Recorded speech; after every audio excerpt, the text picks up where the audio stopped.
Now that you've seen the highly touted quote-unquote defensive line live for a couple of weeks, what are your impressions of what you have there in that front court? I'm excited about the guys up front. I think we're moving in the right direction. I would tell you this, we're still a long way away from where we need to be, but you can see right now that's going to be the strength of our team. Not only the defense, but really the team, as Freddie's talked about it several times before. Does camp reveal anything about Garrett that you might not have really quite understood since you hadn't watched him? Well, he's extremely quick off the ball. All right, we know what he can do from a standpoint of rushing the passer. All right, I'm really impressed right now with how he's playing the run, and that's one of the main things that we emphasize and talk about all the time. We got to do a great job of stopping the run first. Steve, on that note, when you're in the 4-2-5, which you have been, I think, every single play, I don't know, maybe I'm wrong, between three linebackers on the field, yeah. What's the key in stopping the run in the formation? Well, I think number one, what we have to understand, first of all, is where the game is nowadays. They put more speed on the field.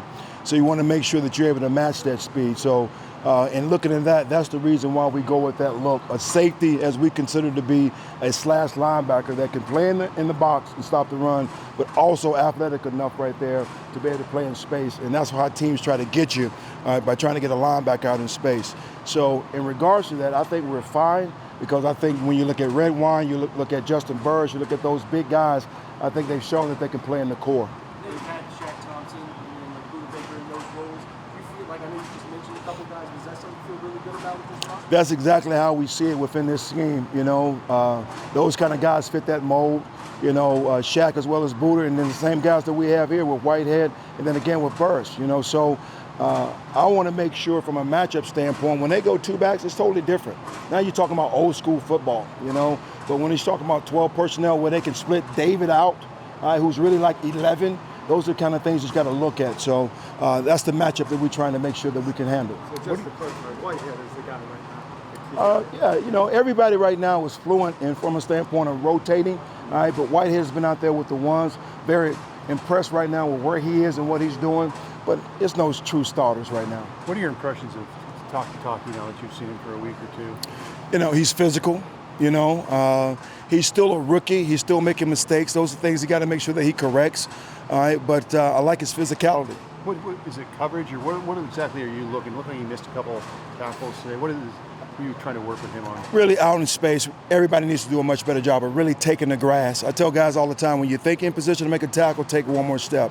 But we've thrown a lot at these guys really in talking about 7 practices. So when you look at what we're doing, I think he's swimming a little bit, but he'll get it. Can you substitute linebackers play-by-play when you get in a game situation in that 4-2-5? I think you can. Do you have a different set for a different down and distance? We have a different set really for more personnel, not so much down and distance. Mayfield's in his first camp of being an NFL starter, only his second year overall. Is he enough quarterback to give you the kind of challenges and varied looks that will help you develop? The guy can make every throw, very smart, very intelligent. I think he does a great job right here, really trying to protect the football, and he can beat you with his legs. So, of course, yes, he can. Matt Wilson, what has Matt Wilson shown you as another rookie? I love his athleticism. When you look at him out in space, he plays well, good change of direction. Again, when you look at the matchups throughout this league, a lot of times you don't really have sometimes safeties that can cover these big tight ends. All right, so you need a linebacker that can run. That's the mold that we have right now. So he fits that mold right there. Mac being able to cover a tight end as well. And it looked like a couple of times I've seen Talkie struggle a little bit with a tight end. Is that fair to say? Is that something he has to improve on? I would say so. It's a lot that he needs to improve on. Of course, man-to-man is one of them. But, again, we're throwing a lot at these guys, particularly these rookies. They're swimming a little bit, but they're moving in the right direction. Maybe I'm wrong, but it seems the guy who's doing pretty good against that guy is Freddie Williams. Is that far off? It's not far off. I think, I think he's doing a great job. I think he's learning, he's growing. He needs to learn how to be consistent each and every day in how he practices. But I'm excited about what he's doing and where he's going. I don't see his ankles breaking on some of those cuts that other quarterbacks are slipping, right? Yeah. Well, number one, he has good change of direction. Plays with good body lean, He's fast. He can run with Odell and mostly all the receivers. So, again, where I'm impressed with him the last couple of days, he's stepping up in the run game and making tackles. With Denzel Ward, what distinguishes him in terms of skill set, and how consistent is he at age 22, 23 in applying that skill set? The number one thing that stands out with Denzel is his speed. He can run with anybody on the football field. All right, that's the key thing. All right, and when you look at corners, all right, guys really are inconsistent with their tackling. All right, this guy loves to step up there and he loves to get physical. Now, I know he had the issues last year with the concussions. You know, it's about how we teach tackling around here, and I think we're doing a great job of that. But that's the one thing I love about him right now. Physicality in the run game and his ability to play and really cover all the best receivers that we're going to go against. Are there truly only a handful of guys with that kind of an overall skill package? You know, with my experience in the league, I would say so. You know, and he's one of the elite players. You know, the one thing we got to get out of him is consistency. What is the technique you're teaching him to avoid concussions? Well, the biggest thing is trying to keep your head up. You know, keep your head out of the fire, what I call. All right, and really try to lead with more of your shoulder. All right, and not your face mask. Why do you think he did that before? I'm not saying why he did it or the reason behind it. I'm looking at where we are now and moving forward and make sure we're trying to teach him the right way now. He's advancing in that? I think so. Yes. Something I think has been pretty noticeable, at least over the last weekend, was sort of sitting in coverages pre-snap approach. I think that was something that a lot of quarterbacks need to learn. Just something I noticed. Is that something you believe in, or do you like to move guys around, you know, sort of that pre-snap approach to give quarterbacks a look? Or is there like an advantage to eliminating that thinking and letting guys just kind of get where they're going to go? You know, you want to disguise. You want to move around. All right? When you start playing the top elite quarterbacks in this league, you can't just sit there and let them know where you are. All right. So you look at what we're doing out there. We're constantly moving around. All right, trying to give Baker different looks right here so he can try to decipher that stuff on the run. So you'll continue to see us do that. You know, it really depends on what coverage we're playing. Steve, you're going up against an offense here that is wide receiver centric. They got a lot of wide receivers, a lot of spread formation.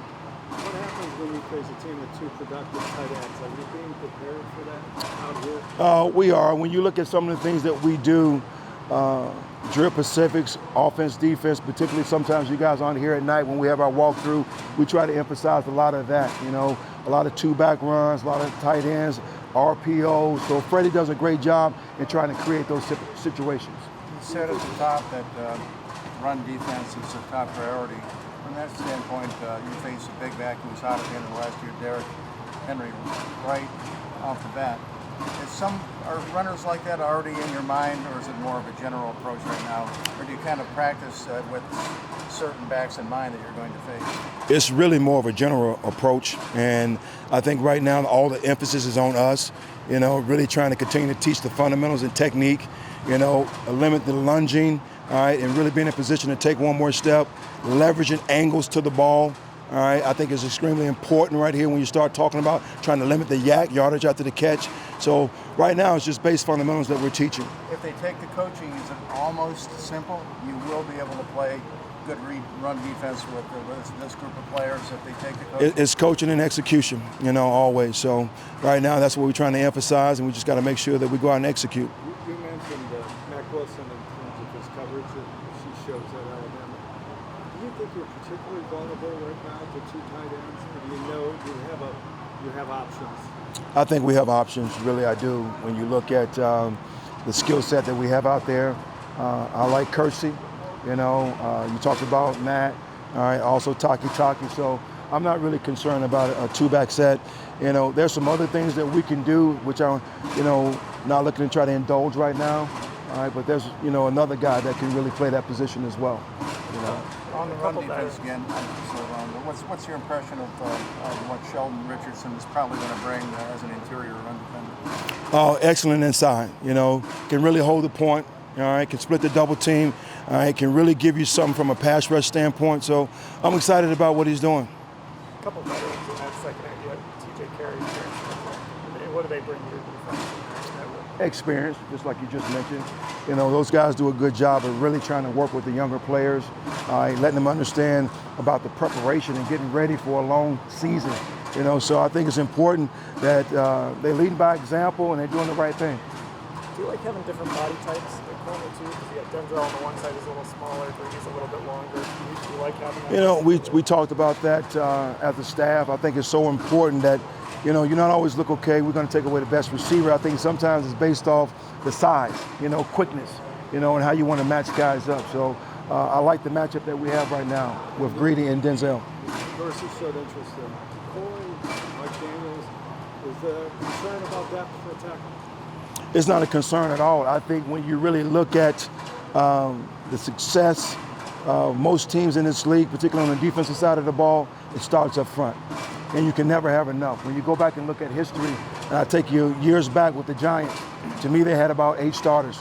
I mean, they could really rotate up front, and it really can cover up some things on the back end where you do a great job of really stopping the run and getting out to the quarterback. What kind of challenges are there for a coaching staff to mesh? You know, you guys haven't been together. You know, how are you meshing with Freddie? It's been great. You know, I think the communication with Freddie has been outstanding. You know, he's heavily involved in what we're doing on this side of the ball with the communication between he and I. Constantly talking about certain things we need to be working on and trying to create those certain looks within practice.